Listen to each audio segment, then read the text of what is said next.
दापुर खत्म होने के बाद कलयुग का प्रारंभ कैसे हुआ, कुछ हद तक शुरू किया था और अ, कुछ हद तक मतलब वो शुरू करके छोड़ दिया था। तो आज हम शुरू करने जा रहे हैं कि किशन भगवान के जो उद्वंश था वो तो खत्म हो चुका था। रूपमणि का जो वंशज था, मतलब किशन भगवान एक क्षत्रिय थे और रूपमणि क्षत्रिय थे, तो उनका वंशज का कुछ नहीं हुआ। वो लोग सिर्फ कुरुक्षेत्र की जो विनाश हुआ और उससे पहले ही वो लोग जो है प्राग ज्योतिषपुर चले आए थे। उसके बाद असमय यज्ञ हुआ, उस टाइम भी वो लोग इधर ही थे, कभी-कभी आना-जाना करते थे। द्वारिका बर्बाद होने से पहले ये लोग पूरा सुरक्षित प्राग ज्योतिषपुर में आए थे। और उधर अर्जुन का जो वंशज था, अभिमन्यु का लड़का परीक्षित, जिसकी सर से जो है दिमाग से जो है कलयुग का आगमन हुआ। और परीक्षित तो ये सांप वाला कहानी से परीक्षित भी मर चुका था। फिर इधर अ, भगदत्त की हमारी उस टाइम प्राग ज्योतिषपुर की महाराजा भगदत्त, उनका भी देहांत हुआ था कुरुक्षेत्र में। उनका दाहिने भुजा करनी माता कुरुक्षेत्र से कुचबिहार की दीनहटा तक लेके आया। फिर भगदत्त की दो लड़का था, एक था वज्रदत्त और एक था पुष्पदत्त। तो दोनों को ये मतलब ऐसा लगा था उस टाइम, उस जमाने की कहावत के हिसाब से, कि हमारी पिताजी का जो देह संस्कार हुआ उसमें दाहिना हाथ नहीं था। इसीलिए बाद में पिताजी का भी जन्म लेगा तो कहीं विकलांग में ना पैदा हो जाए, दाहिने हाथ है ही नहीं तो विकलांग में ना पैदा हो जाए। इसीलिए दोनों फिर माता की पूजा पूजा किया। फिर माता ने दोनों को बता दिया कि तुम्हारी पिताजी की हाथ इधर तुम्हें पश्चिम की ओर मिलेंगे। तो इधर पश्चिम जब चला आया तो ये ढूंढते ढूंढते ढूंढते ढूंढते इनको मिला नहीं। वो जो दाहिना हाथ था, दाहिना भुजा था, जिसमें चंडी मैया की कवच था, वो मिला नहीं था। तो इधर आकर भगदत्त महाराजा की दो बेटा, एक अभी राजा बनना था और एक को सेनापति या मंत्री बनना था। लेकिन यही दोनों अगर उस वेशभूषा में किसी दूसरी दूसरी एरिया में, मतलब राज तो यही है, लेकिन राज का अंदर भी तो दुश्मन होता है। तो इधर अगर उस हालात में घूमेंगे तो फिर कोई दुश्मन नया करके बन के उनको मार भी सकता है। इसीलिए उन लोगों ने अपना परिचय को गोपन कर दिया। मतलब जो वज्रदत्त था और पुष्पदत्त था, तो ये दोनों भाई क्या किया, ये परिचय दिया टोयराकांतो और उमाकांतो। फिर इधर रहने लग गया था वो लोग, लेकिन उनको डाइन भुजा नहीं मिला, ढूंढते ही रह गए, ढूंढते ही रह गए। फिर उमाकांतो की एक लड़का हुआ जिसका नाम था कांतेश्वर। लेकिन कांतेश्वर जब पैदा हुआ, जब 6-7 साल था, तो कभी-कभी जो है गाय बैल चराने के लिए जाते थे। तो एक दिन दोपहर को जो है वो किसी छाया में सो गए थे। तो उसी टाइम एक जो सांप आके एक जो सांप आके उसको छाया दे रहा था। मतलब ये जिसको पंचमुखी सांप बोलते हैं, मतलब 5 सर वाला सांप उनको छाया दे रहा था। और जो है करनी माता उनको हवा दे रहे थे, मतलब अपना पंख से। गर्मी की सीजन था तो हवा चला रहे थे। फिर ये बात तो खुद नहीं देखा, लेकिन देखा था टैराकांतो ने देखा था। फिर टैराकांतो घर में जाके जब भाभी को बोलना चाहा, लेकिन जुबान उधर ही अटक जाता है, बोल नहीं पाता था। चुंडी मैया जो है जिब्बा को खींच लेते थे और वही बोल नहीं पाते थे। फिर वो उधर घर जब गया, घर जाने के बाद फिर सपने में उन्हें पता लग गया कि भाई तुम पिछले जन्म में भगदत्त थे और इस जन्म में तुम कांतेश्वर के रूप में जन्म लिए हो। इसी तरह से फिर चंडी मैया की कृपा से फिर वो राजा बना है, राजमहल बन गया। और उनका कोई लड़का नहीं था, उनका 5 ही लड़की थी, 5। तो जब उनका राज की अंतिम टाइम आया, फिर उस टाइम दंडक जाति मतलब जैसे नारायण का जो फिर तो पुराना थोड़ा सा डिस्कस करके ही आगे बढ़ना पड़ेगा, तब जाके समझने में हमें आसान रहेगा। बिल्कुल जब बिल्कुल बिल्कुल। हाँ, जब विष्णु जी का जन्म हुआ आसाम के नौगांव जिला में, तो यहाँ से विष्णु, ब्रह्मा और महेश्वर की जन्म इधर ही हुआ। तो जन्म होने के बाद यहाँ से मानव सभ्यता का शुरू हुआ था। तो उस टाइम जहां-जहां जीने का लायक पोजीशन था, जैसे खेतों में पानी हो, पीने के लिए पानी का बंदोबस्त हो, ऐसे ही जगह पे उन लोगों धीरे-धीरे सेटअप होते गया, नस्ल बढ़ते गए। लेकिन इस साइड में उस टाइम इस भारत के अंदर धीरे-धीरे नारायण के वंशज के राज फैलते गए और धीरे-धीरे पूरी दुनिया में भी फैलते गए। जैसे मतलब भारत का बाहर भी उन लोग फैलते गए। वो फैलते-फैलते पूरी धरती में उनका शासन फैल चुका था। लेकिन बहुत सारे ऐसे जगह था जैसे रेगिस्तान वगैरह, वहाँ पे जीने का लायक पोजीशन नहीं था। तो बहुत सारे इस देश में बहुत सारे ऐसा गलत काम करने वाले होते थे, जिनको सजा अभी पकड़ा जाने वाला है या फिर उनका जो है गलत कारनामा फांस हो चुका है। तो उनको अभी महाराजा की सेना आएगा तो उनको ले जाके बंदी बनाएगा, फिर सजा मिलेगा। तो वो लोग क्या करते थे, कई-कई लोग सजा होने से पहले ही भाग जाते थे रेगिस्तान की साइड में। क्योंकि इन राजा महाराजा का साथ बाकी राजा महाराजा का साथ भी लिंक है, जहां-जहां जीने का लायक अच्छा जगह है। तो ये गलत काम करने वाले आदमी कहाँ भाग जाते थे, रेगिस्तान में। और रेगिस्तान में रहते-रहते ये आदमी लोग भाग जाते-जाते वहाँ पे एक गलत काम करने वाले आदमियों का एक समाज बन गया, जिसको हमारी साइड में हम लोग उस टाइम दंडक जाति बोलते थे। दंडक मतलब दंड मिला हुआ किसी भी समाज का आदमी जो जहाँ पे राजा महाराजा नहीं है, मतलब जीने का लायक पोजीशन नहीं है, ऐसा जगह पे वो लोग जाके बैठते थे, दंडक जाति। फिर यही दंडक जाति एक टाइम कांतेश्वर राजा की पीरियड में यही दंडक जाति कांतेश्वर राजा की राजमहल में हमला किया था। तो कई दिनों तक लड़ाई चलने के बाद भी वो लोग जीत नहीं पाए। लास्ट में वो लोग क्या किया, उनको तो मालूम था कि ये लोग गाय गाय माता को प्रणाम करते हैं, गाय माता को श्रद्धा भक्ति से देखते हैं। तो फिर उन लोगों ने क्या किया, गाय को मारने का बाद गाय का किसी ने खाल ओढ़ लिया, काटा हुआ टांग, काटा हुआ सर। उनकी सेना जो है ये दंडक जाति की जितने भी लोग थे वो लोग ऐसा लेके हमला किया था कांतेश्वर राजा के राजमहल के ऊपर। उस टाइम उनका जो सेनापति था मंगल सेनापति फिर जो है महाराज को बता दिया कि ऐसे ऐसे बात है, अभी हम जिंदा गाय भी वो लोग लाया है साथ में, अभी हम अगर तीर चलाते हैं, कोई भी शस्त्रों का प्रयोग करते हैं तो फिर गाय को लग जाएगा। तो तब महाराजा ने बोला है कि हम समझ गए, माता चंडी जो बोला है कि तुम एक पुरुष का जो है राजा बनोगे, तो हमारी अभी पीरियड खत्म हो चुका है, इसीलिए जो है इस लड़ाई को हम नहीं करेंगे, जिस लड़ाई में गाय माता के ऊपर जो है हमारी शस्त्रों जाके लग सकता है, कोई भी तीर जाके लग सकता है, कोई जो है भाला लग सकता है। फिर और चुंडी भैया की ये भी वरदान था, मतलब शिव जी का यही वरदान था कि कभी जब कभी ऐसा माहौल आएगा, वो माहौल ऐसा आएगा उनको पहले भी बता दिया था कि उस टाइम तुम लोग जो है बिल्कुल पत्थर बन जाना है, मतलब ये शरीर को त्यागने का तुम्हारे पास सामर्थ्य रहेगा।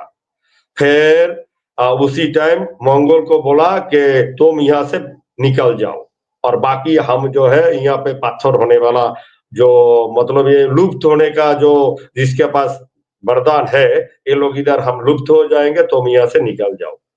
फिर उधर सारे कांतेश्वर राजा से लेके उनका बेटी वो सब उधर ही लुप्त हो चुका था, और इधर जो है मंगोल सेनापति अपना बच्चा को लेके इस राज छोड़ के उत्तर दिशा में वो चले गए थे, जंगलों की ओर चले गए थे।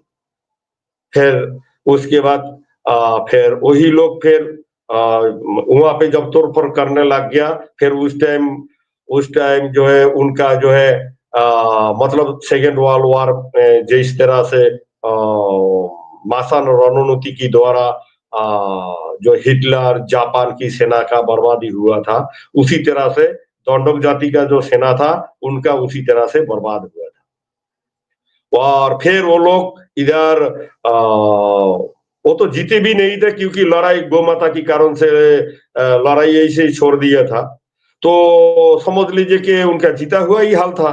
लेकिन फिर भी जब देखा कि किसी का भाई डायरिया हो रहा है, कलेरा हो रहा है, आंखों से खून निकल रहा है, मतलब ये प्राकृतिक आपदा उनको जब घेर लिया, फिर उन लोग समझ गया कि इसको जो है हम जो है अपना बस में नहीं रख सकते, फिर वो लोग भी भाग चुका था यहाँ से। फिर मंगोल सेनापति की जो लड़का था उसका नाम था हरिदास, लेकिन बहुत सारे लोग उसे बचा है तो उसको हरिया हरिया बोलते थे, हरिदास को बोलते थे हरिया, मतलब शॉर्टकट। जैसे किसी का नाम है हरीश चंद्र तो बोल रहा है भाई ये हरीश हरीश हरीश। मेरा नाम है निताई चंद्र रॉय तो कोई बोल रहा है एनसी एनसी एनसी, मतलब निताई चंद्र, या कोई बोल रहा है रॉय। उसी तरह से उसे बोलता था, हरिदास नाम था लेकिन नाम हो गया हरिया। लेकिन वो लोग टाइटल सिंह ही लिखते थे, ये मंगोल सिंह उनका नाम था सेनापति का। फिर इसी हरिया बाद में सेनापति का लड़का था, खून तो वही था, उसका पिताजी मर चुके थे टेंशन में, लेकिन फिर भी जो है जब खून इतना तगड़ा था तो लड़का तो तगड़ा होना ही था। फिर ये क्या किया, उस समाज के अंदर समाज की मुखिया बन गया, काई समाज की मुखिया बन गया। तो अब जाके उन्हें मंडल उपाधि मिला, लेकिन वो लोग मंडल नहीं थे, मंडल एक वो मिला, मतलब उपाधि मिला है।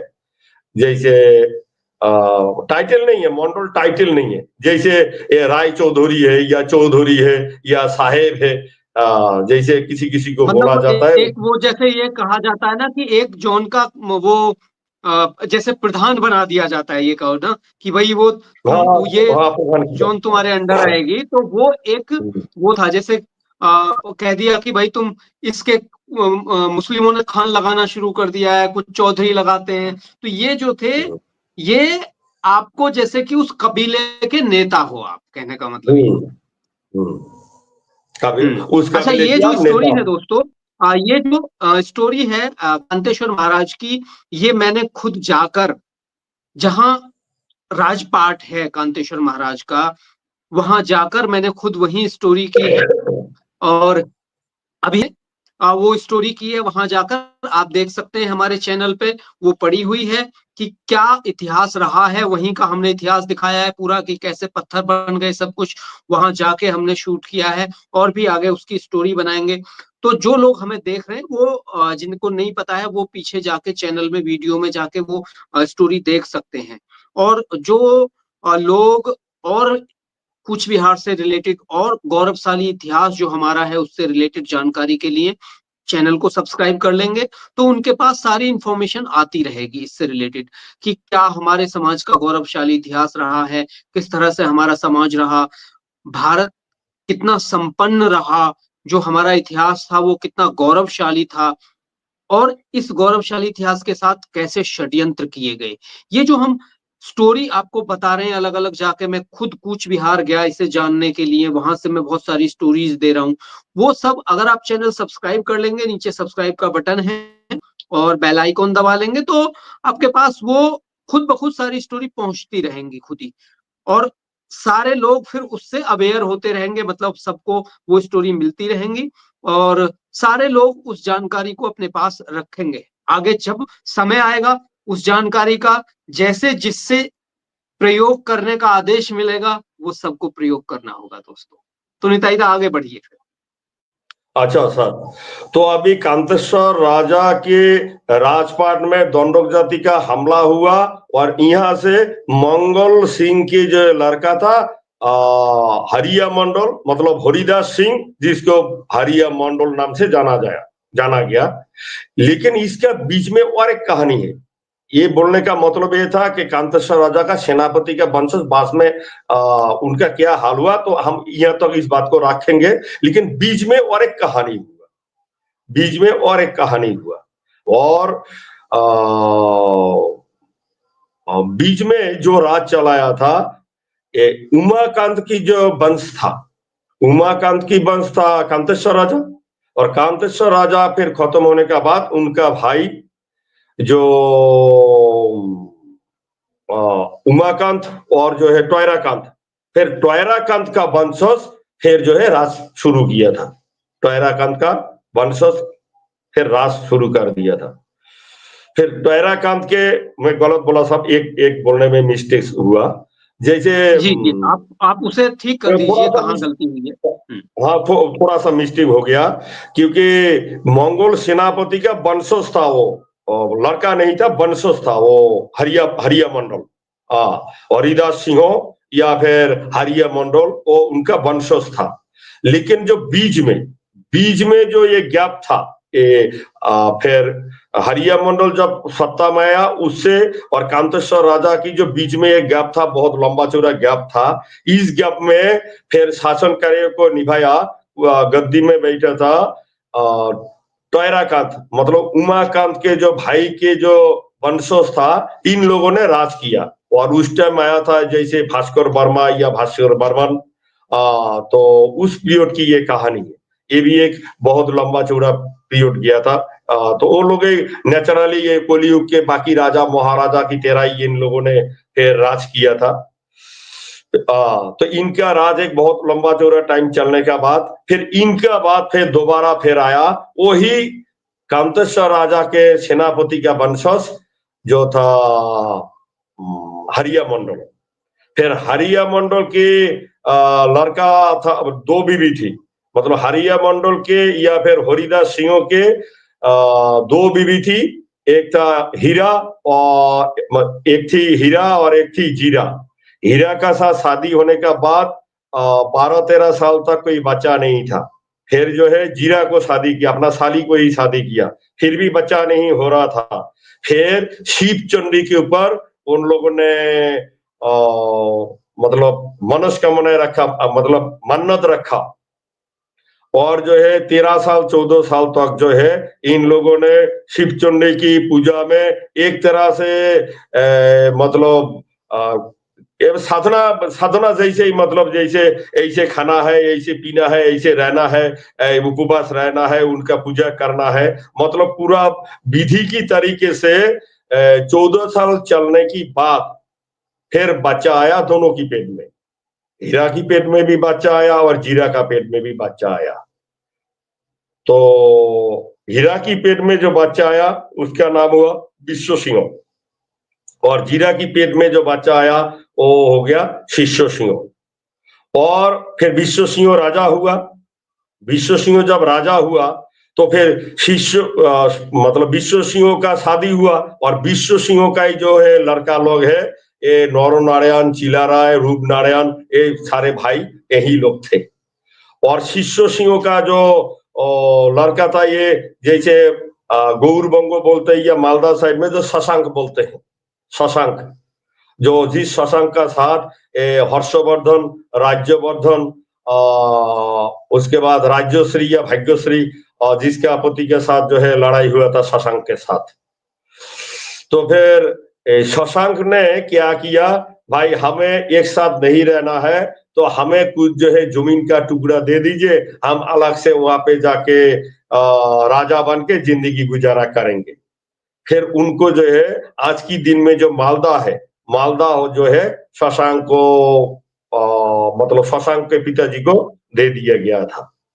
तो आज के दिन में उसको गौरबंग भी बोलते हैं, लेकिन वो भी हमारी राज की अंदर था, मतलब महाराजा की अंदर ही वो राजा था।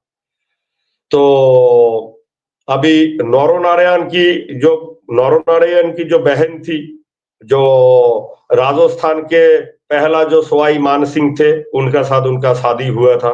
इसी तरह से फिर 23 पुरुष चलते गया, 23 पुरुष इसी तरह से चलते गए और आखिरी महाराजा आया, महाराजा जगदीपेंद्र नारायण, जिन्होंने सेकेंड वर्ल्ड वॉर को खत्म करके पूरे विश्व को आजादी दिलाया और देश को आजादी दिलाया और इस देश को चलाने के लिए पहला राजनीति का लिखित रूप में ज्ञान भी दिया।